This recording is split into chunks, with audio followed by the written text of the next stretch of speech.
Hello, people. What's up? This is Keith Morris, aka PhatFingerzzz, with another video.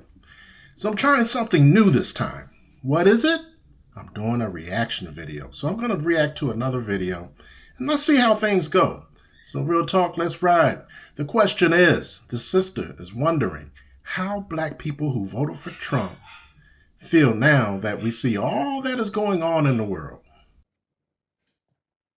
For all the black people that actually voted for Trump, and I actually spoke to one particular black guy that actually cut my hair. He voted for Trump. And I'm going to tell you about that conversation that we had. And I don't know. But anyway, for all the black people that actually voted for Trump, how do you feel right now? Honestly, how do you feel right now at this moment? Because if you actually feel good with everything that's going on, you're a different type of black person. You're a different type of black person. But I just cannot see that you're actually feeling good right about now.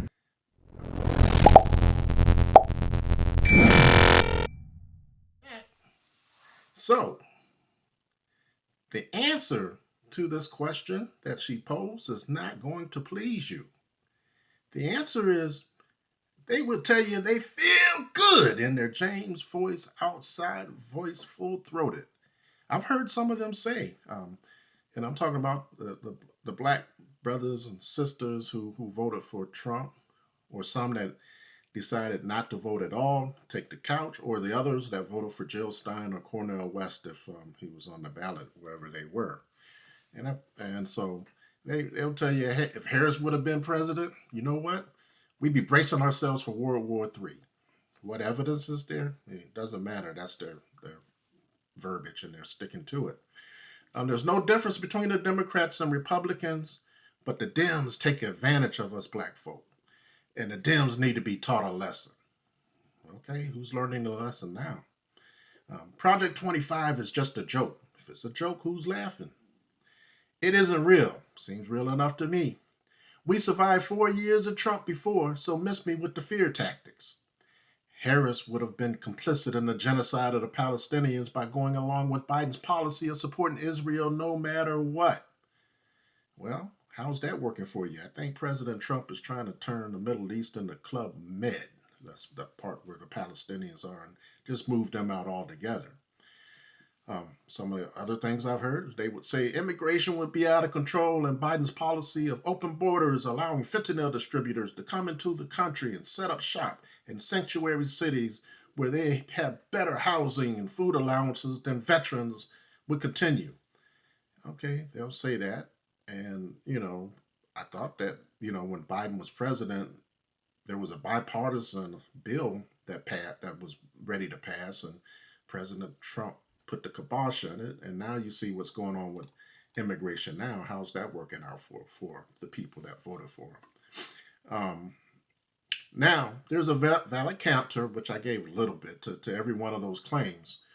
But this is what they would say to justify their position. And they're not backing down. They're not backtracking at all. In fact, if you talk to a few of them, they're doubling down. And here's the thing that really gets to me is when they come after the federal employees. And I really say this full throatedly that I think some of them are jealous. They couldn't get one of those good government jobs. And so now they're happy to see brothers and sisters suffer and go through what they're going through. And they're the first to call federal employees lazy and grifters and, who cares, tell them to get a real job. Well, let me tell you something. My first real job after graduating from Old Dominion University in Norfolk, Virginia, was in the federal government, Washington, D.C. I came up here and I worked at the U.S. Patent and Trademark Office. Actually, it was in Crystal City, Virginia, and I lived in Northwest D.C. Later, I was hired by the United States Secret Service in Washington, D.C., near McPherson Square. And I worked my butt off, so I'm telling you, don't believe the hype. And they say, oh, they're not doing any work. I know I worked. I can only speak for my work and the people I worked with. And there's a lot of good people out there that are suffering needlessly, and it's just a shame that they're going through that. So I just say that there's a lot of envious haters out there, and it's sad to see. So we're gonna go back to the tape, and I'll let you know my thoughts and give you my bonus in the end. Peace. Is trying to erase our Black history. He's trying to erase our history. And it's so sad because it just goes to show you that he's a loser. He's a loser. Ooh, now that gesture, sister, I don't like that gesture. The last time I saw a sister make that gesture towards me, it was very personal, hurt my feelings. I had a good time, but it hurt my feelings. It meant a little something different, but you catch my drift. And we'll stop talking about me. Let's get back to what the sister is talking about. She's talking about erasure. And erasure is real. It's a real thing. That's why they're working hard to do away with, terms like woke and make DEI a bad word. And, erasure and I'm going to give you the definition that I got. And it's from a sociologist's definition in sociologists. Erasure refers to the practice of collective indifference that renders certain people and groups invisible. It is used to describe how inconvenient people, ethnic, religious, and racial minorities, you mean black people? Come on, name it, claim it. Women, the LGBTQIA community, lower classes, servants, and enslaved humans. It said slaves. I had to clean that up a little bit, we got to stop calling our ancestors slaves. They were human trafficked. They were humans who were trafficked, and they were enslaved humans. And so let's call it what it is. And I got this from Dr. Carr, and he's dead on with this. You can't rob them of their humanity. So I'll tell you, knowledge is power, but history is the fruit of power. Whoever wins gets to frame the story.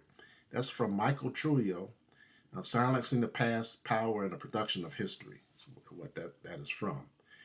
And basically, he who wins the game gets to tell the story, basically, is what he's saying. And we can't let that happen. That's why they're going through the military history records and, calling Colin Powell and Jackie Robinson DEI medals and calling the highest ranked recipient of the Medal of Honor, the highest honor given to a service member. And the highest ranking person to receive the Medal of Honor was a black man. And they took his information down and called him a DEI medal.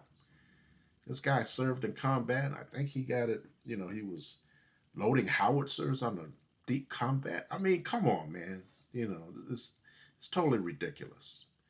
So I'm going to close by saying this video focuses on Black MAGA, basically, and trying to understand, and I think what the sister wanted to hear was you want to see people eat crow and say that they're sorry and I wish I wouldn't have done that. And we're not seeing that. We're not seeing that from Black MAGA. We're not seeing that from a lot of the a lot of the white farmers who live in these red states that are going through and possibly losing their farms. They're doing everything and falling short of saying, I should have voted for Harris.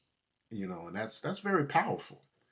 And we just have to realize that. And hopefully the Democrats look at, when they come up with this strategy, that they stop chasing all these MAGA voters and try to grow their base and try to go after voter suppression. Stop that. Make sure you pass and codify the Voting Rights Act and make sure that all of our votes count and make sure democracy works.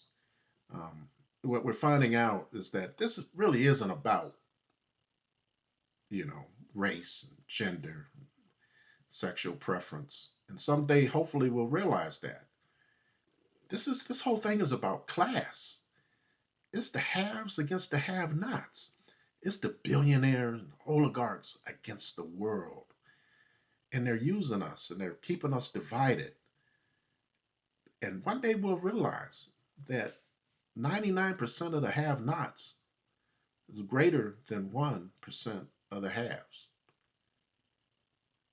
And hopefully we realize that and do something about it and act before it's too late.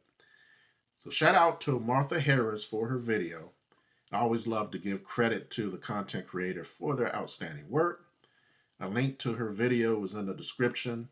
Please check it out. She had a lot more to say. I just wanted to do a brief reaction to a few things that she put out there. But she did some good work. Peace. Deuces. PhatFingerzzz is